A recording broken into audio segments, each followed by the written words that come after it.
I want to talk to you in week 3 about Paul's first missionary journey, as well as the Jerusalem Council, which we see recorded in Acts 15, and also a little bit about Pauline epistles, Paul Hurl's chapter 7, which talks about Paul's letters. And then we're also going to talk a little bit about the beginning of the second missionary journey of Paul. First, let me bring up the PowerPoint.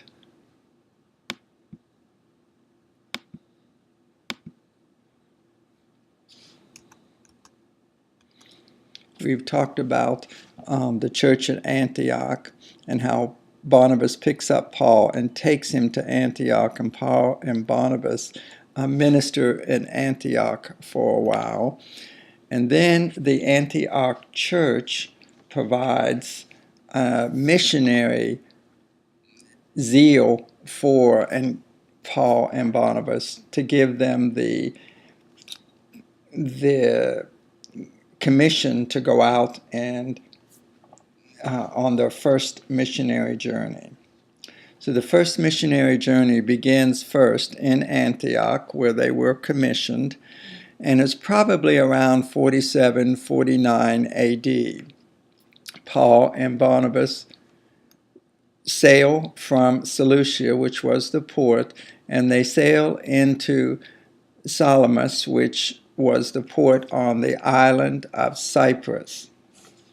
And so we see that in Acts chapter 13, verses 4 through 12.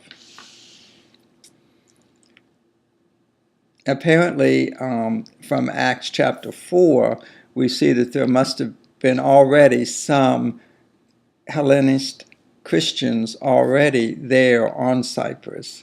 And so Paul begins, and Barnabas begins to expand and evangelize the island of Cyprus. They move on to Paphos, where they have an encounter with the governor there, Sergio Paulus. And here also in Paphos is their encounter with Bar-Jesus, or Elymas, who opposed Paul, and Paul prays for him to go blind. And this affected Sergio Paulus, and so Paul was able to minister to Sergio Paulus in Paphos. Excuse me. And from here on, we see Saul's Roman name, Paul, being used in the remainder of Acts. And from Paphos, they sail to Perga, which was another port on the coast. And this apparently is where Mark, for some reason, disappointed in the mission, got too heavy for him. Mark departs as their co-worker and leaves them. They go on to Antioch. Now this is Antioch in Pisidia and not the Antioch in Syria.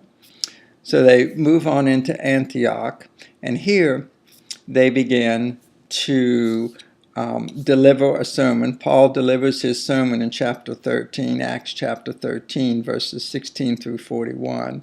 And it does seem that the key verse, and we see, is in verse 26, where it's God's message of salvation in Jesus has been brought to those in Antioch, those in the synagogue, the Jews in Antioch. We do see in Acts 13, 42 through 52, that Jews began to speak against Paul, and in response, Paul and Barnabas then turned to the Gentiles in the city of Antioch. And so this sort of sets up a pattern that we see throughout Paul's missionary trips, is that he always seems to begin preaching in a synagogue in a new city, where at least where one is available. because Paul felt that the gospel was to go to the Jew first. We see this from Romans chapter 1, verses 16. Also, chapter 1, verses 16, and then chapter 2, verses 9 and 10. But their failure to receive the good news was always a source of torture for Paul. We see this in Romans chapter 9 and through chapter 11. Eventually, though, Paul is expelled from the city of Pisidian Antioch, and he and Barnabas move on then to Iconium, where again he begins to witness in the synagogue. Reaction at first was favorable, then unbelievers turned the synagogue against him, and so he leaves Iconium and goes into Lystra, and we see that in Acts chapter 14, starting with verse 8. Here there's a healing of a lame man in verses 8 through 10 of chapter 14 of Acts. Paul and Barnabas then become proclaimed as gods, the Zeus and Hermes. And actually this is based on a legend, a Greek mythology, where the gods Zeus and Hermes visited a family and fellowshiped with them. And so they said they could have what wish they wanted, and this couple asked to live forever. So the gods, by the mythological legend, they turned them into trees so that they could live forever. And so the people at Lystra were believing that this was a re-encounter of the gods. And of course, the apostles protest strongly in chapter 14, Acts of verses 14 through 18, and use this as an opportunity to shift their focus to the real God and talk about the real gods. But they were rejected. In fact, even Paul was stoned. And they then move on to Derbe in Acts chapter 14, verses 20 through 21, and spread the good news. And then they return to Antioch, visiting the newly established congregations that they had in Lystra, Iconium, Antioch, and they move down to Perga again, the port, and then taken ship to Seleucia, which is the port in Syria, and then move back to Antioch. Paul, chapter 6, begins to talk about the Jerusalem Council, which probably occurred around 49 AD. And let me give you a little bit of background to this Jerusalem Council. If you'll remember Peter's mission to Cornelius in Acts chapter 10, where the Lord had to show him by a dream that no one is unclean that the Lord deems clean. And he took this dream and went to Cornelius' house. He was told to go to Cornelius' house, and someone from Cornelius' house also had a dream and came to Peter and asked him to come to them. And so Peter went to Cornelius' house and he preached the good news of Jesus Christ to them. And then the Holy Spirit comes upon them with the evidence of them speaking in tongues. And so Paul's convinced with this, that God did mean the good news of Jesus Christ to be presented to the Gentiles as well. And when Peter gets back to Jerusalem, he has a couple Jewish Christians that are a little bit concerned. In Acts chapter 11, verse 3, they're called those of the circumcision, which were obviously Jewish Christians, conservative Jewish Christians. But eventually, as Peter explains and tells the story, the group acquiesces and the matter but the matter doesn't seem to be settled because it's going to come up again, and does come up again in Antioch with Paul's first missionary journey, where he preached the gospel and Gentiles were saved. And they were not being circumcised, and they weren't preparing meals under the Jewish guidelines. So the Jewish Christians from Jerusalem group strongly criticized. And so in Acts chapter 15, verses 12, we see it focusing on the circumcision issue, while Paul's account in Galatians chapter 2 focuses on the Jewish Christians eating with Gentile Christians. So Paul then gives an account of this Jerusalem council in Acts 2, 1 through 10, and Luke gives an account of this same Jerusalem council in Acts chapter 15, verses 2 through 34, because it was decided the church needed to get together and finally resolve the issue of whether Gentile Christians needed to observe the Jewish ceremonial laws, particularly in reference to circumcision and eating unclean food.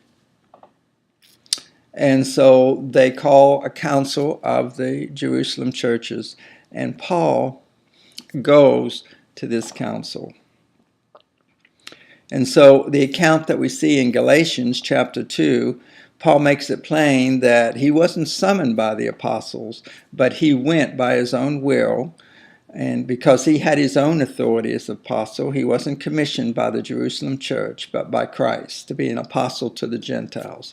And so he went to Jerusalem for this Jerusalem council to have the leaders acknowledge this calling to the Gentiles. In the Luke account in Acts chapter 15, verses 2 through 35 of this Jerusalem council, we see that in chapter 15, verse 2, Paul and Barnabas were appointed by the Antioch church to go to Jerusalem to consult with them about this issue. In verse 5, we see that the conservative position is presented. Apparently, there were some conservative Jewish Christians that felt that Gentile Christians needed to maintain the Jewish ceremonial laws. In verses 6 through 11, Peter speaks, and he refers back to his Cornelius experience. And then in verses 12 through 21 in Acts 15, James speaks. James, who apparently has become the leader of the Jewish Christians in Jerusalem. And verses 22 through 29, we see the final agreement as official document. And then in Acts 15, verses 30 through 35, we see how they're going to inform, and they're authorized to go back and inform the Syrian churches and the Cilician churches of this agreement that has been reached, which says that Gentiles do not have to be circumcised and maintain the Jewish ceremonial laws, even though there are some caveats to that, and sexual purity is one of them, and not eating blood, animals with blood, drinking the blood and drinking the blood from animals is requested. So that resolves, apparently, once and for all, the question of whether Gentiles needed to maintain the Jewish ceremonial laws. Now, in Pohill chapter 7, we see a discussion of what the format was for Paul's letters and how, in fact, they were typical of the Jewish they were typical of the letters or the epistles that are written during that day. Often Paul's letters, of course, were really written for public consumption. They weren't normally written for any one person or for any one church, for that matter. It was expected that they would be passed around and read by several of the churches. The letter form, most of Paul's epistles, as well as the other epistles in the New Testament, is typical of the Greek form of a letter. There was an introduction, which normally identified the sender, identified the recipient, gave some greeting, and we see that Paul Christianizes this greeting with the words, "Peace and grace from our God and Father." And there was also normally a prayer for some good fortune upon the recipient and thanksgiving for the recipient. That was normally in the introduction of a typical Greek letter, and then the body of the typical Greek letter would have advice or some type of ethical type advice to the recipient, and then there would normally be a conclusion, which in Paul's case would often talk about amanuensis or a secretary, and that whether this was written in his own hand or not. So that was the format of Paul's epistles, which was very customary for a typical Greek letter at the time. I want to point out here that Paul here has placed the epistles in his text in conjunction with the founding of the church that they're written to, not necessarily in the chronological order in which they're written. But we in this class, we're going to discuss Paul's life and his missionary journeys and his journey to Rome. And then we're going to go back and discuss Paul's epistles. And we're going to discuss them in the order in which they were probably written. So let's talk a little bit about at least the beginning of Paul's second missionary journey, which you're going to find actually this is in Paul here, chapter 8 at the very beginning, where Paul talks about Galatian, his Galatian letter. Paul here talks about Paul's Galatian letter, but I'm including this portion because I want to talk about the life of Paul, as I just explained, first, before we actually get into talking about each of his letters. So on Paul's second missionary journey, occurred probably around AD or 49-52 AD. He again started in Antioch, which had been his base. Between his first and second missionary journey and after his trip to Jerusalem on the Jerusalem Council, he probably taught and preached in Antioch at his home base for a while. And then probably about 49-52 AD, he began his second missionary journey. And Paul does ask Barnabas. We see this in Acts chapter 15, starting with verse 36. We see Paul asking Barnabas to accompany him.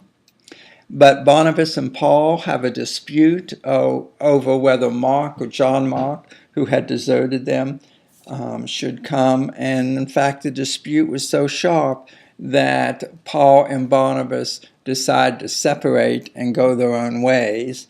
And Barnabas takes Mark and goes on to Cyprus, back to Cyprus again.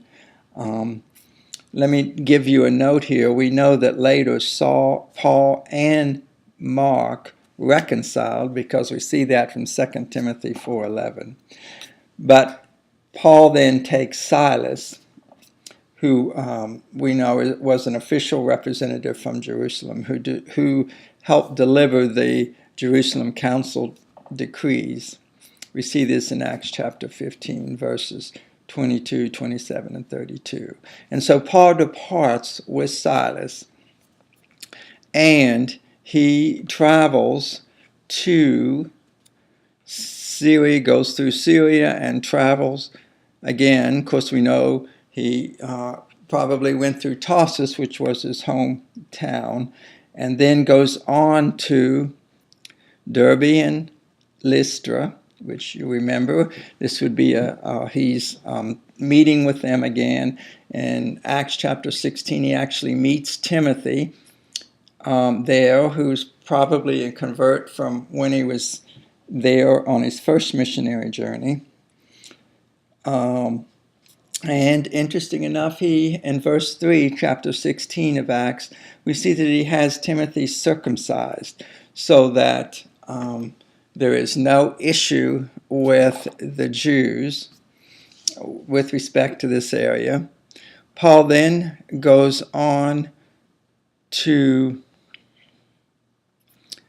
up and goes all the way to Troas.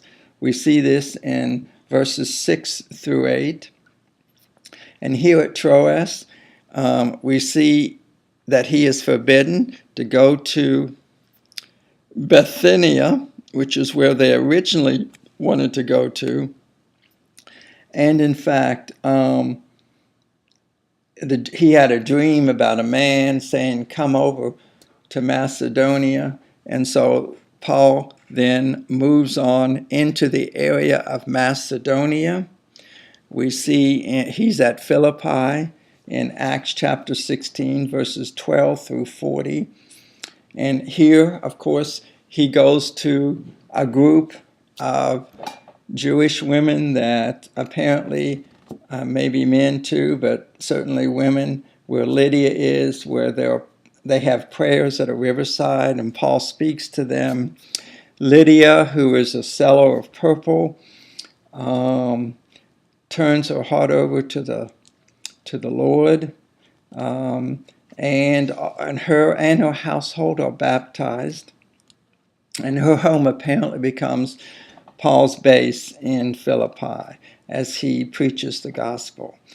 We see in verses 16 through 18, that's Acts 16, verses 16 through 18, Paul cast out the spirit of divination from a girl that followed them and proclaimed that, even though she may have proclaimed that the men were from God, her words were misconstrued by many unbelievers. And so he cast out that spirit from her, and the masters of the girl then dragged him before the magistrates in Philippi, and Paul and Silas are beaten and put into prison. We see, remember in 16:25 through 26, the prison foundations are shaken. The jailer asks how he can be saved, and the jailer and his family are baptized, and insist the magistrates come themselves to release them from prison because they had flogged Roman citizens without due process. And so Paul may have been, when he insisted that they come themselves and release Paul from prison, may have been trying to clear his name to avoid further complications in the ministry. And then in verse 40, we see Paul departing from Philippi, and now he's going on to Thessalonica. We see that in Acts chapter 17, verses 1 through 9. And here's where Paul reasoned with the Jews in the synagogue for 3 Sabbaths. But some were saved, and then many Greeks were saved as well. And so Paul had spent some time here because he refers to the Philippians sending him aid there again and again in his epistle, Philippians 4, verse 16. But in verse 5 of Acts chapter 17, verse 5, the Jews stir up a mob, which apparently was a riffraff, to attack the house of Jason where Paul was staying. And Jason is hauled before the magistrates, but he's able to post a bond. And Paul is sent by night to Berea. He escapes and goes to Berea. And in Acts chapter 17, verses 10 through 14, we see that he goes to the synagogue of the Jews in Berea.